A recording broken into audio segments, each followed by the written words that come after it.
वक्त संशोधन बिल पर अब से कुछ देर पहले किरण रिजिजू बोल रहे थे, सभी दलों से व्यापक चर्चा की गई है। कुछ एक आध दलों को छोड़ दे तो सभी इस बिल पर सहमति दे चुके हैं। उनका यह कहना था कि इस बिल को लेकर भ्रम फैलाए जा रहे हैं और ऐसा विपक्षी पार्टियां जानबूझकर कर रही हैं।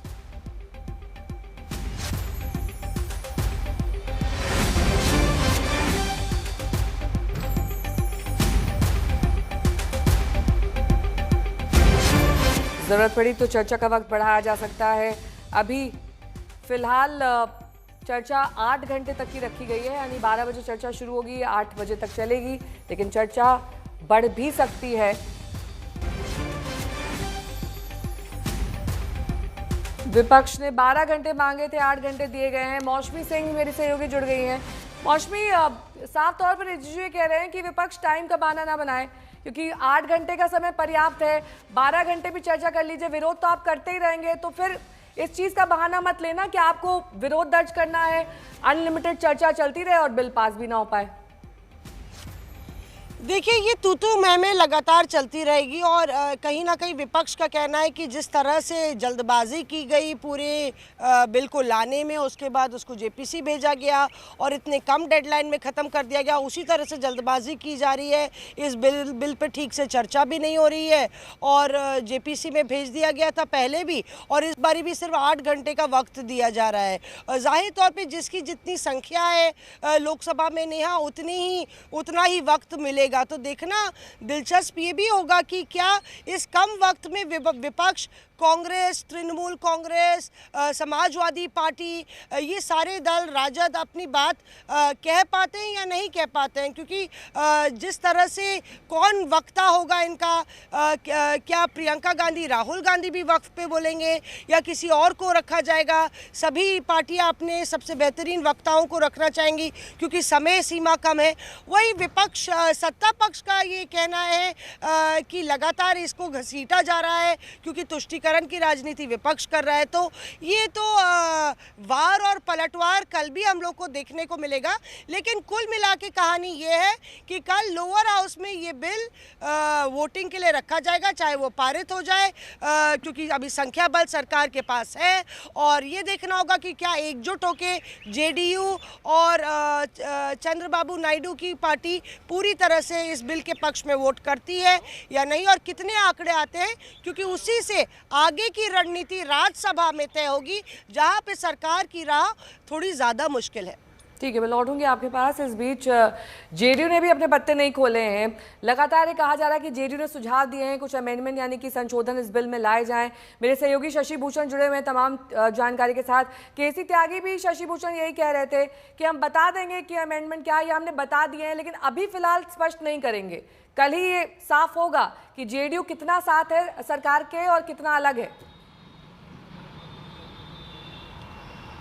बिल्कुल, देखिए, पत्ता तभी खुलेगा जब मसौदा बिल का आएगा और उसके बाद ही जेडीयू संसद के अंदर ही अपने स्टैंड को क्लियर करेगी। ये बहुत क्लियर है। और देखिए, नीतीश कुमार जो हैं वो भी इस मामले को लेकर के इस वक्त थोड़े एक्टिव नज़र आ रहे हैं। और जो जानकारी हमारे पास पहुंच रही है, नीतीश कुमार ने जो लोकसभा में उनकी पार्टी के सदस्य हैं और जो सीनियर लीडर हैं उनसे फ़ोन पर बातचीत भी की है और जानकारी भी ली है। जब ये खबर आई है कि 12 बजे जो है कल बिल पेश किया जाएगा, संभव है कि आज जब सदन की बैठक खत्म होगी तो जेडीयू के जो कार्यकारी अध्यक्ष हैं, राष्ट्रीय कार्यकारी अध्यक्ष संजय कुमार झा और जो केंद्रीय मंत्री हैं ललन सिंह, इन नेताओं से उनकी बातचीत भी हो फ़ोन पर, क्योंकि संसद का सत्र चल रहा है तो ये सभी लोग 6 घंटे डिस्कस होना चाहिए।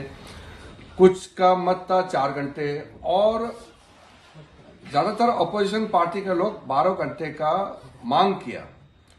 तब बीच में 8 घंटे का चर्चा का समय तय किया गया और ये भी स्पीकर साहब ने कहा कि 8 घंटे चर्चा का समय दिया है जिसको बढ़ाया जा सकता है, लेकिन हाउस का सेंस लेकर के। चर्चा तो हमेशा ऐसे होते हैं जब आप टाइम तय करते हैं तो अगर हाउस को लगे कि डिस्कशन का समय को बढ़ाना चाहिए तो समय को बढ़ाया जाता है, एक्सटेंड किया जा सकता है। लेकिन अगर बहाना बना करके अब चर्चा में हिस्सा नहीं लेना चाहता है और बहाना बना करके वॉकआउट करने का कोई कदम उठाते हैं तो मैं रोक नहीं सकता हूं उसको। हम तो चर्चा चाहते हैं और जेपीसी ने व्यापक रूप से इस We had a business advisory committee meeting for Lok Sabha. I had proposed before the committee that tomorrow on 2nd April we are bringing the Waqf Amendment Bill, and for that we have to allocate time for discussion. And we had proposed that initially from 4 hours, 6 hours. Himanshu Mishra मेरे सहयोगी जुड़ गए हैं इस वक्त तमाम जानकारी के साथ। हिमांशु, देखिए रिजिजू स्पष्ट कह रहे हैं 8 घंटे दे दीजिए, 12 घंटे दे दीजिए, लेकिन टाइम का बहाना मत लीजिए, क्योंकि आपको सिर्फ विरोध दर्ज करना है और ये सुनिश्चित करना है कि बिल पास ही ना हो। ऐसे में 2 दिन तक चर्चा संभव नहीं है। देखिए, बिल्कुल 2 दिन जो है बिल पर चर्चा संभव नहीं है और इसीलिए सरकार की तरफ से 8 घंटे का टाइम जो है वो एलोकेट किया गया है वक्फ बिल पर चर्चा के लिए। किरण रिजिजू ने ये भी स्पष्ट कर दिया कि समय सीमा कोई बहुत तय नहीं है, समय बढ़ाया भी जा सकता है और 8 घंटे से समय बढ़ता ही है हमेशा। जितना समय एलोकेट किया जाता है उससे समय बढ़ाया ही जाता है हमेशा चेयर की तरफ से। बहुत से सांसदों को, अगर मान लीजिए किसी सांसद को 10 मिनट का समय एलोकेट किया गया है तो वो 15 या उससे ज़्यादा समय में अपनी बात को रखते हैं। तो ऐसे में जो समय एलोकेट होता है चर्चा के लिए वो हमेशा ही बढ़ता है। लेकिन सवाल ये है कि विपक्ष 12 घंटे जो चर्चा चाहता है वो ये चाहता है कि किसी तरीके से जो है इस बिल को जो है वो टाल दिया जाए। और इसीलिए किरण रिजिजू जो संसदीय कार्य मंत्री के साथ साथ जो है अल्पसंख्यक मामलों के मंत्री हैं, उन्होंने स्पष्ट कर दिया है चर्चा के बाद जो है कल ही मंत्री का जो रिप्लाई है इस पर होगा और उसके बाद जो है बिल को पास जो है लोकसभा से सरकार कराएगी। तो एक तरीके से सरकार आगे बढ़ चुकी है और सरकार को ये उम्मीद है कि ना सिर्फ गठबंधन के जो साथी दल हैं उनके, चाहे जेडीयू हो, एलजेपी हो, उपेंद्र कुशवाहा हो या जीतन राम मांझी हो, टीडीपी हो, वो उनके साथ नज़र आएंगे। लेकिन इन सभी गठबंधन के साथी दलों की एक शंका है कि बिल की कॉपी आ जाए, जो उन्होंने संशोधन बताए थे, जो सुझाव दिए थे, उनको इन बिल में समाहित कर लिया गया हो तो वो सरकार के साथ होंगे। और इसीलिए लल्लन सिंह जो केंद्र सरकार में जेडीयू के मंत्री भी हैं, उन्होंने साफ कहा कि संसद की लोकसभा में चर्चा के दौरान जो है जेडीयू अपना रुख साफ करेगा वक्फ बिल को लेकर। यानी कि जेडीयू अभी क्लियर नहीं है कि वो बिल के पक्ष में है या खिलाफ है। कॉपी जब आएगी, कॉपी में क्लॉज बाय क्लॉज जो उस बिल में लिखा होगा उसको देखने के बाद एनडीए के जो गठबंधन के साथी हैं वो ये तय करेंगे कि वो इस बिल के पक्ष में है या खिलाफ है। अगर वो खिलाफ है और सरकार ये चाहे, कोशिश भी करेगी कि अगर कुछ उनके सहयोगी दल खिलाफ भी हैं तो एब्सटेन कर जाएं, ना कि विपक्ष के साथ मिलकर जो है सरकार के खिलाफ इस ठीक है। कुमार अभिषेक भी जुड़े हुए हैं। कुमार अभिषेक, उत्तर प्रदेश की जो प्रमुख पार्टियां हैं, बीजेपी को अगर हटा दे, समाजवादी पार्टी है, निषाद पार्टी है, इनका क्या रुख है, इनका क्या स्टैंड है, या फिर कल ही अपने पत्ते साफ करने वाले हैं? सपा का तो रुख एक तरीके से क्लियर है, अखिलेश यादव पहले बयान दे चुके हैं इस पर। देखिए, बीजेपी के जो गठबंधन के साथी हैं उसमें अगर संसद में कोई किसी की संख्या है तो वो आरएलडी है, यानी कि जयंत चौधरी। उनके 2 सांसद हैं। जब पिछली बार सदन में ये पेश हुआ था तो जयंत चौधरी पूरी तरीके से साथ खड़े हुए थे। फिलहाल अभी जयंत चौधरी की तरफ से कोई इस बारे में उनके विचार नए तरीके से कुछ नहीं आए हैं, लेकिन एक उहापोह की स्थिति वहाँ भी देखी जा रही है, क्योंकि उनके भी जो समर्थक वर्ग हैं उसमें मुसलमानों की बड़ी तादाद है।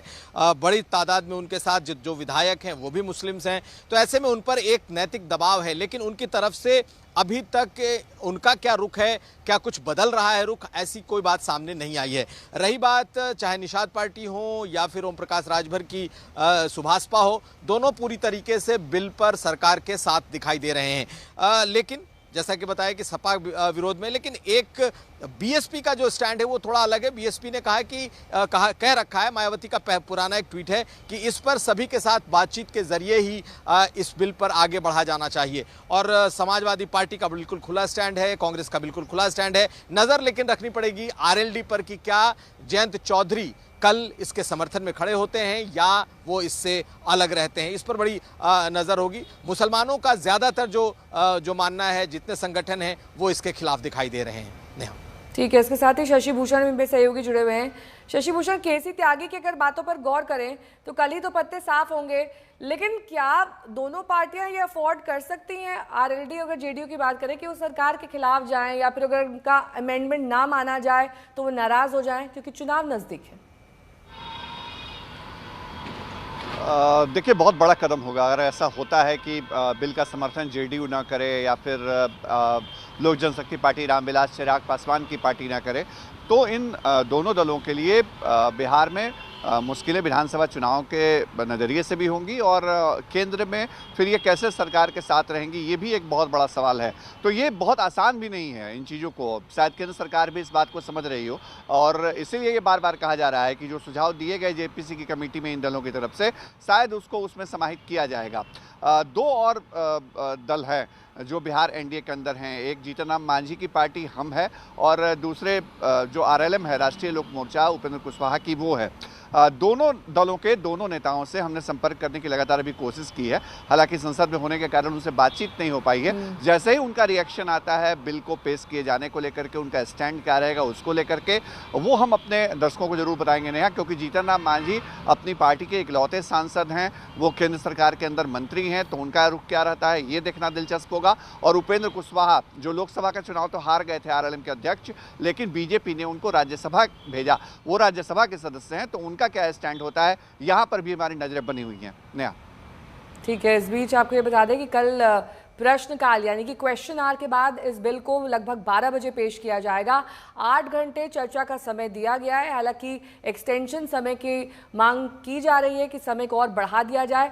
हालांकि इस पर रिजिजू ने स्टैंड साफ किया, उन्होंने कहा कि समय बढ़ाया जा सकता है, लेकिन ये संभव नहीं है कि 2 दिन तक चर्चा हो। हिमांशु मेरे सहयोगी जुड़े हुए हैं तमाम जानकारी के साथ।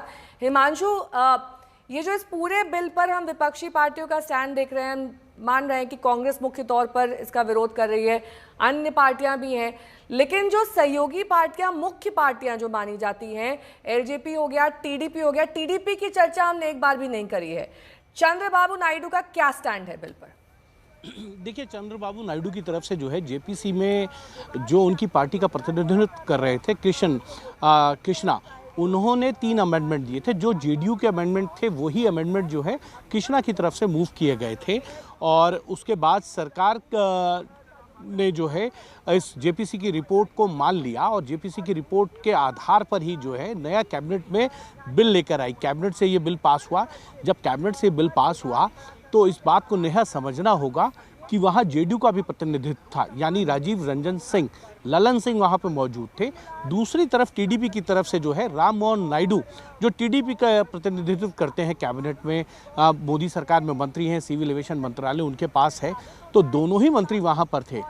उन्होंने वहाँ उसका जो है विरोध नहीं किया। बिल की कॉपी जब सर्कुलेट होगी तो उसमें क्लॉज बाय क्लॉज चीज़ें होंगी क्लियर कि बिल का प्रारूप कैसा है और ये कानून जब बनेगा तो इसका किस तरीके से इम्प्लीमेंटेशन होगा, ये तमाम चीज़ें जो हैं वो बिल में होंगी। और इसीलिए एनडीए के ज़्यादातर सहयोगी दल इस बात पर अभी तक चुप हैं कि वो इस बिल के पक्ष में हैं या विपक्ष में हैं, क्योंकि उनका मानना है कि जो सुझाव, जो अमेंडमेंट्स उन्होंने दिए थे, क्या सरकार ने उन अमेंडमेंट्स और उन सुझावों को इस नए बिल के अंदर समाहित किया है या नहीं किया है। अगर समाहित किया है तो ये बात सही है कि जेडीयू, एलजेपी, जीतन राम मांझी या उपेंद्र कुशवाहा या टीडीपी वो बिल के पक्ष में जो है वो वोट करने वाले हैं। अगर समाहित नहीं किया है तो ये सरकार के लिए थोड़ा चिंता का विषय होगा, क्योंकि ये पहली बार होगा कि इस तीसरे काल में प्रधानमंत्री नरेंद्र मोदी के कि कोई वो बिल लेकर आए हों और उसका विरोध जो है वो संसद में उनके सहयोगी दल ने किया हो। एग्जाम्पल के तौर पे मैं आपको बता देता हूं, उदाहरण के तौर पर कृषि कानूनों को जब लाया गया था, कैबिनेट में पास हुआ, तब हरसिमरत कौर कैबिनेट में पार्ट थी, लेकिन जब उनको बोलने का मौका मिला संसद में, उन्होंने अपनी पार्टी का रुख रखा, तो उन्होंने कहा कि वो जो कृषि संबंधित बिल है उससे असहमत हैं और वो अपना कैबिनेट से इस्तीफा दे रही हैं। तो ये एक बड़ी चीज़ है कि सरकार क्या इस चीज़ को जानती और समझते हुए लेकर आ रही है। अगर उन सभी कंसर्न्स को जो है सरकार ने कंसर्न्स को एड्रेस किया जाएगा, नहीं कल साफ होगा। लेकिन इस बीच आपको दिखा देते हैं सीएम योगी की राय क्या है इस बिल को लेकर। उन्होंने कहा है कि बदलाव का फायदा मुस्लिमों को होगा, इससे वक्फ की जो मुस्लिम समाज का वो भला नहीं कर रही थी, और ऐसे में जो सरकारी संपत्तियां थी वो व्यक्तिगत स्वार्थ का अड्डा बन गया था। वक्फ बोर्ड वो उन संपत्तियों पर कब्जे कर रही थी और उन्हें अपने स्वार्थ के लिए इस्तेमाल किया जा रहा था। अब ये तमाम बातें योगी जी की तरफ से कही गई हैं। सीएम योगी ने कहा है कि वक्फ में सुधार इस वक्त की मांग है और बदलाव का फायदा मुस्लिमों को होगा। कुमार अभिषेक मेरे सहयोगी जुड़ गए हैं तमाम जानकारी के साथ। कुमार, ये जो कई बातें बीजेपी की तरफ से की जा रही हैं कि भ्रांतियां हैं इस संशोधन बिल को लेकर, क्या ये भ्रांतियां समय रहते दूर कर दी गई होती तो आज इस बिल का उस तरह से विरोध ना हो रहा था? क्योंकि कल भी हमने ईद के मौके पर देखा कि काली पट्टी बांधकर नमाज अदायगी की गई। क्या इस पर स्पष्टीकरण पहले आना चाहिए था और अब बहुत देर हो गई है?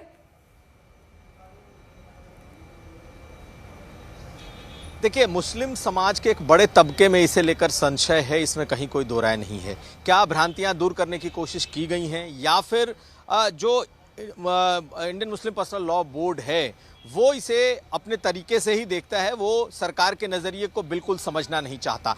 ये बड़ा अहम है क्योंकि यहाँ पर एक तरीके से मुस्लिम पर्सनल लॉ बोर्ड ने जब एक स्टैंड ले लिया है तो उसके बाद अब मुस्लिम समाज पूरी तरीके से उसी दिशा में सोच रहा है। हालांकि कई लोग हैं जिनका मानना है कि ये संशोधन होना चाहिए। देखिए, मेरे साथ बीजेपी के जो नेता हैं, मुस्लिम चेहरे हैं, मोहसिन नजाऊ आ गए हैं। मोहसिन जी, ये बताइए कि कल 12 बजे ये संसद में पेश होगा, 8 घंटे की डिबेट होनी है। उत्तर प्रदेश में कहाँ प्रॉब्लम है? क्या योगी जी ने भी आज कह दिया कि ये ज़रूरी है और मुसलमानों का फ़ायदा होगा?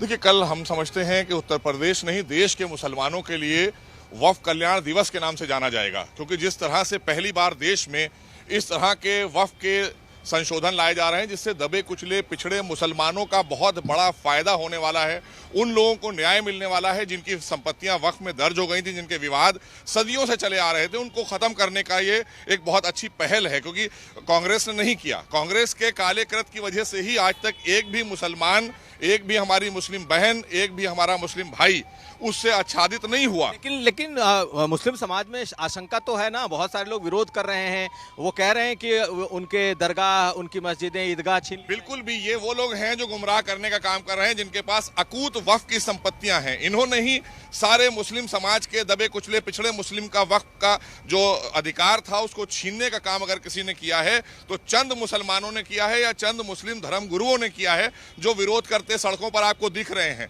और कोई नहीं दिख रहा है। भाई, करोड़ों करोड़ मुसलमान है ना देश के अंदर, उत्तर प्रदेश में, कोई और तो क्यों नहीं दिख रहा है? यही 4, 5, 10 चेहरे all India Muslim personal law board के लोग जिनके पास में अकूत वक्फ की संपत्तियां हैं, जिन्होंने अपने नाम करा ली हैं, इनको ये डर है कि इस अमेंडमेंट के बाद इन्हें ये छोड़ना पड़ेंगी। लेकिन आम मुसलमान भी तो काली पट्टी लगा करके जुमे की नमाज, ईद की नमाज में विरोध लगातार दर्ज कर। नहीं अभिषेक, बिल्कुल भी नहीं, क्योंकि आम मुसलमान तो इस बिल से बहुत खुश है और आम मुसलमान के उत्थान के लिए ये वैसे ही है जैसे ट्रिपल तलाक में हमारी आम बहनें बहुत खुश हैं, आज भी बहुत खुश हैं। जो लोग इस तरह के काम करते थे कि जो तलाक कराते थे, हलाला कराते थे, वो परेशान हुए, उनकी दुकानें बंद हुई हैं। आप चूंकि बीजेपी से हैं इसलिए ऐसी बात कह रहे हैं, लेकिन मुस्लिम संगठन, मैं मुस्लिम समाज से आता हूं इसलिए मैं बात कर रहा हूं। एक भी व्यक्ति, आपके आज तक पे मैं बोल रहा हूं, एक भी व्यक्ति ले आइए और वक्फ बोर्ड बता दे कि इस व्यक्ति को मैंने पढ़ाया लिखाया, डॉक्टर इंजीनियर बनाया वक्फ के कल्याण से, वक्फ के पैसे के कल्याण से, या किसी मुस्लिम बहन की शादी कराई हो, या किसी भी परिवार को दवा इलाज कराई हो, कुछ नहीं, सिर्फ अपनी जेबें भरी हैं। बड़ी बड़ी दरगाहें, बड़ी बड़ी मस्जिदें जिनके नीचे 50-50 दुकानें हैं, जिनमें 50-50 लाख रुपए की पगड़ी लेकर अपनी जेब में रखने का काम करते हैं, तो ये वेलफेयर कर रहे हैं। ये तो दुरुपयोग किया है इन्होंने वक्फ की संपत्तियों का, और तमाम वैसी संपत्तियां जो और अन्य लोगों की दर्ज हो गई थी उन्हें न्याय नहीं दिया। वक्फ बोर्ड में सुनवाई करेंगे, आप अदालत से ऊपर हो गए, देश के कानून से ऊपर हो गए। तो ये जो लोग आज आपके सामने खड़े हैं, जो जंतर मंतर पर खड़े होकर भीख मांग रहे हैं लोगों से, ये अपने बचाने के लिए, ये अपने हित के लिए निकले हैं आंदोलन। तो दोनों तरफ वोट बैंक की पॉलिटिक्स है ना। अगर कहा जाए विपक्ष के लोग मुस्लिम्स के साथ खड़े हैं तो बीजेपी भी तो एक तरीके की वोट बैंक की पॉलिटिक्स नहीं, बिल्कुल नहीं। बीजेपी, हमने कहा ना, हम मुस्लिम समाज को अपना वोट बैंक नहीं समझते। हम जैसे तमाम पात्र बनते हैं उनके उत्थान का काम करते हैं, ऐसे ही आज मुस्लिम समाज के उत्थान के लिए ट्रिपल तलाक क्या हमारे वोट बैंक का मसला था? नहीं, उनके हक का मसला था, हमारी बहनों के हक को दिलाने के लिए आदरणीय मोदी जी ने किया था। और ये बिल भी जो हम ला रहे हैं, दबे कुचले पिछड़े मुसलमान जिनका कभी 47 से आज तक वेलफेयर हुआ ही नहीं वक्फ से, ये तो कांग्रेस का वेलफेयर हुआ, कांग्रेस के नेताओं का हुआ, समाजवादी पार्टी के नेताओं का वेलफेयर हुआ है। दबे कुचले पिछड़े मुसलमानों का वेलफेयर हुआ ही नहीं। और अब गुमराह करने के लिए काली पट्टी बांध के घूम रहे हैं। तो काली पट्टी चाहे बांधे हो चाहे मुंह काला कर लें, होना कुछ नहीं है। ये हम मुस्लिम समाज के उत्थान के लिए कर रहे हैं। आखिरी सवाल ये बताइए, डर नहीं है क्या? लग नहीं रहा कि बहुत आपके समाज का एक बड़ा तबका अभी भी डर में है कि पता नहीं उनकी चीजें छीन बिल्कुल भी नहीं। डर में वही लोग हैं जिन्होंने वक्फ की संपत्तियां अर्जित करी हैं, वक्फ की संपत्तियों पर बड़े बड़े मॉल बनाकर बैठे हैं, बड़ी बड़ी दरगाहें खानखाहें बनाकर बैठे हैं और मस्जिदों के नीचे अपने मुतवल्ली अपॉइंट किए हैं। इसीलिए तो ये वक्फ बोर्ड खत्म करने की बात आ रही है ना। ये मांग क्यों उठी है? ये हमारे समाज से ही उठी है। हमारे ही समाज तो खुश हो रहा है। ये जो आज आ रहा है कोई एक दिन में नहीं आ रहा है। दिख नहीं रहे जो खुश होने वाले लोग हैं, वो बहुत या तो कम है या चुप बैठे हैं। कहाँ दिख कामकाज वाले लोग हैं, उनको पता ही नहीं था कि वक्फ है क्या।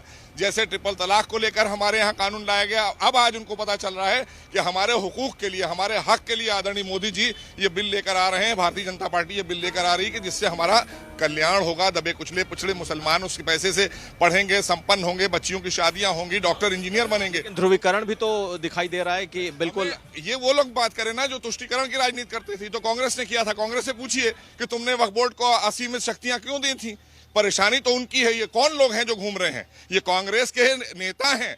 ये जरूर आपको धर्मगुरु दिख रहे हैं, लेकिन ये सब कांग्रेसी नेता हैं या समाजवादी पार्टी के नेता हैं। दिखने में ये धर्मगुरु लग रहे हैं, ये है नहीं। ये सब आपको इन्हीं के मंच पर दिखेंगे क्योंकि इन्होंने लूटने का काम किया है मुस्लिम समाज को। हमने अपना वोट बैंक नहीं समझा है। वो हमारे भारतीय हैं, उनका उत्थान, उनका कल्याण भी हमारी जिम्मेदारी है। इसलिए हम ये बिल ला रहे हैं। कल पास हो जाएगा, क्या लग रहा है? कल मैडम शेख पास हो जाएगा। जो जनहित का काम होता है उसमें कोई भी सांसद नहीं चाहता।